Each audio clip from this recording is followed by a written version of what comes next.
very special day like this, 7th of July,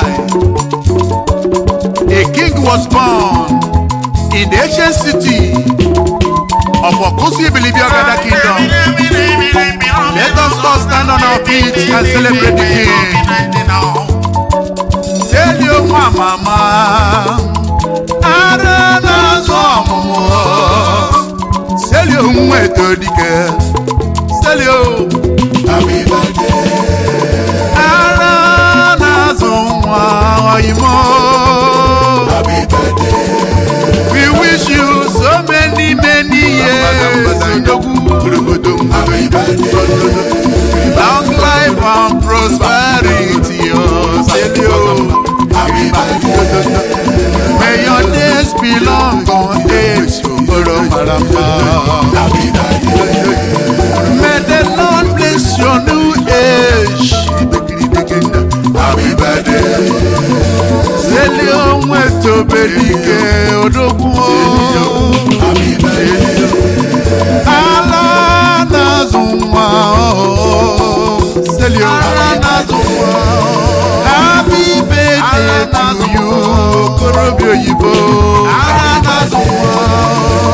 Allah home and abroad odokuo. Happy birthday. Allah nazumwa. Happy birthday. Today is your day. Won't get the mafia baleku. Happy birthday. Don't want come on up. Korobio Yibo. Happy birthday. Sabula konjo Yibo do music akuna bo. Hello mama, I'm like follow you, health to follow you, money follow you, dollars follow you, fans follow you, hero follow you, dress follow you. Happy birthday.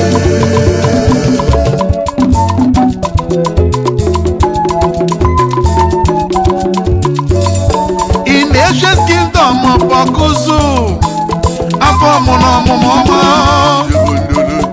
Nemuru Korobia de Ma, Sielu Mokobioma, Aranazumwa,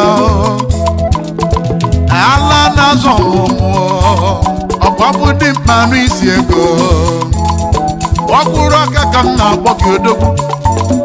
Happy birthday to you. Isika solo monande gumo. Ayi sitata maragima. Yelu na la maragima. Selo abondo kamojibia. Ya dirigi mano toto. Ya dirigi mana bali. Okopona pataki noga bongo. Osuma sunegi niji. Osuma de sunegi nono. Kolo mana makamona. In this your new age, you go to Beregisi. In this your new age, you are going to tell you, mama, he got them do with the kitchen is. Marketing no which are dark on his way. When you put us in no one madam for you, dear one never no cake and if we get up on a guion, they look. Because it's going to look up and Opogama no wanya kinaso. When you see it now, you will so. Ija will never move. You see my solo, you come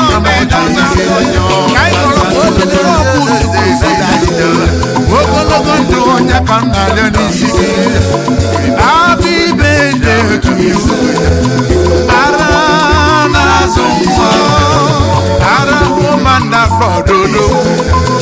May your days be long on earth.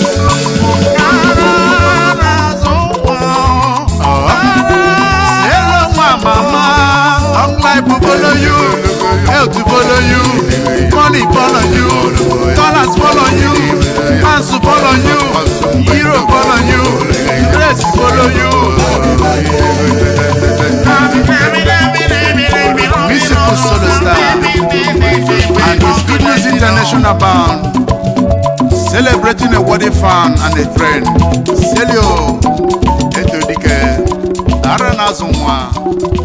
May your days lọ